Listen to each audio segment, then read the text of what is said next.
Menginikan kembali ya, rewind kembali pemikiran saya, pengalaman saya saat saya menjabat sebagai Wakil Kepala Satuan Tugas Penambangan Tanpa Izin tahun 2004. Saat itu kebetulan ketuanya adalah dari Angkatan Darat, Bapak Brigjen TNI Purnawirawan Slamet Singgih ya. Dulu sebagai koordinatornya adalah Bapak Menko Polhukam. Saat itu memang hampir sama kondisinya seperti sekarang. Dan kita melakukan langkah-langkah yang sangat komprehensif, yang sangat sistematis dan juga konsisten ya saat itu ya. Dan saya melihat di sana ada beberapa faktor ya Pak ya, berdasarkan pengalaman dan pengetahuan saya. Yang pertama adalah masalah perundang-undangan. Undang-undangan ini ada kesan bahwa seolah-olah, ya mohon maaf mungkin saya salah, jadi dari kepala daerah ini seperti tidak diberikan kewenangan. Ya. Kemudian terutama dalam perencanaan, pengawasan dan pelaksanaan ya, pengelolaannya. Sehingga mereka seperti acuh tidak peduli dengan masalah ini. Kemudian yang kedua adalah masalah penegakan hukum yang tidak konsisten. Karena kalau kita melihat penambangan ilegal ini seperti halnya perjudian. Jadi dia sekali waktu dia akan tiarap dan pada saat penegakan hukum kemudian melemah, maka dia akan bangkit kembali. Mengapa demikian? Karena memang ada keuntungan yang finansial yang luar biasa besar ya. Karena kan untuk negara sama sekali tidak ada, tapi bagi oknum-oknum, terutama si pelaku penambangan ini, mereka mendapatkan keuntungan yang besar.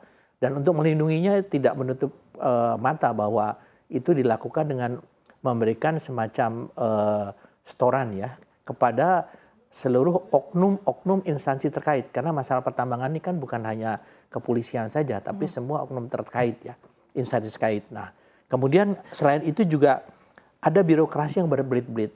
Saya pernah menemukan satu pertambangan rakyat yang memang sudah dikelola oleh rakyat sekian lama ya, puluhan tahun, bahkan sudah ada yang lebih dari 100 tahun ya. Tiba-tiba kemudian ada peraturan tidak boleh menambang.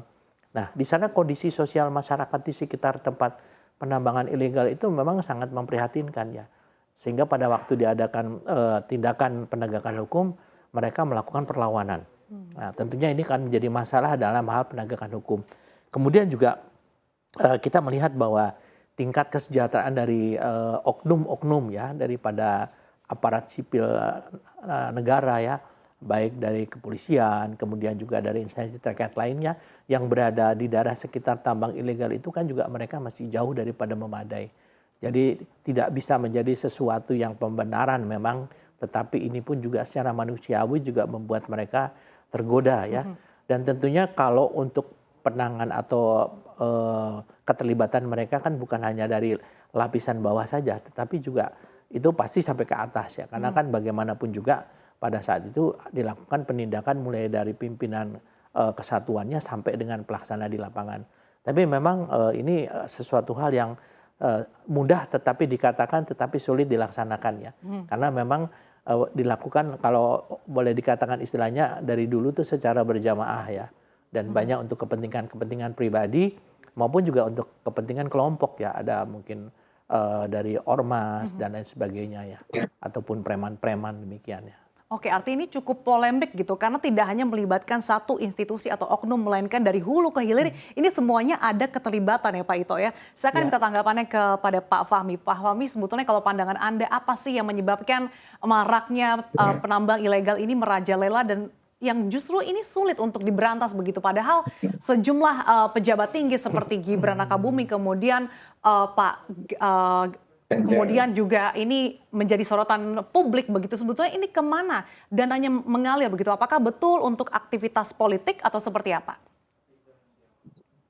Ya, jadi illegal mining itu salah satunya ya. Sebelumnya kan juga ada illegal lodging, ada mafia migas, ada banyak ilegal yang lain yang itu merugikan pada negara itu ya.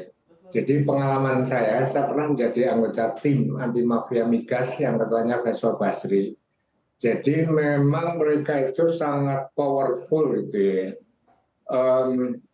Dia melakukan illegal lodging tadi, itu keuntungan yang sangat besar sekali.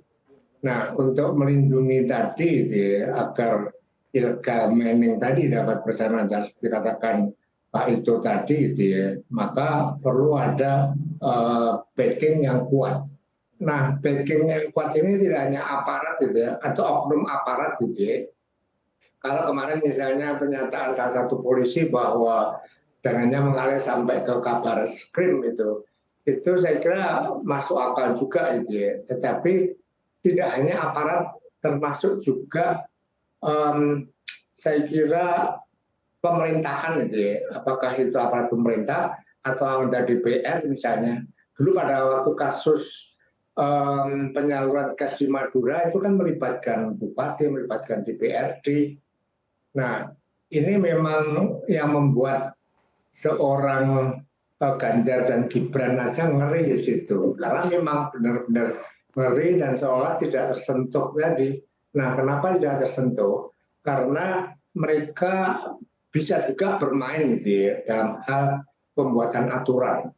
Tadi Pak Tito juga menyebut itu gitu ya, sehingga aturan tadi itu dibuat sedemikian rupa sehingga memungkinkan illegal mining tadi itu tidak tersentuh tadi.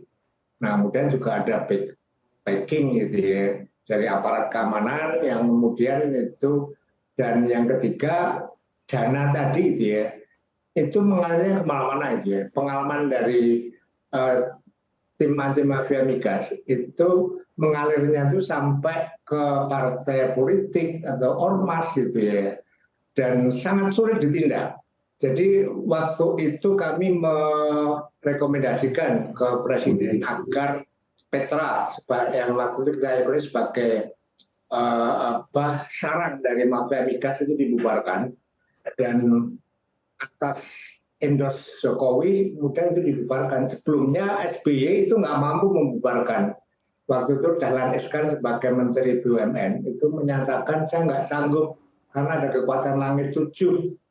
Nah, ini kekuatan langit 7 ini kan sangat dahsyat gitu ya.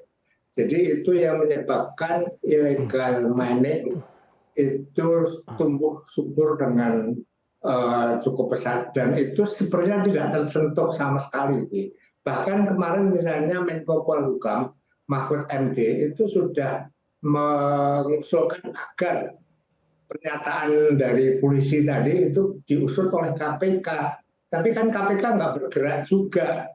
Jadi tadi seperti katakan Pak itu tadi, ya, sama harus ada peraturan yang mendukung. Kemudian yang kedua adalah penegakan hukum, gitu ya, yang itu tidak membedakan siapapun tadi. Nah, yang ketiga adalah aturan tadi dibuat sedemikian rupa, gitu ya, sehingga mempersempit ruang gerak dari illegal mining tadi itu, Mbak.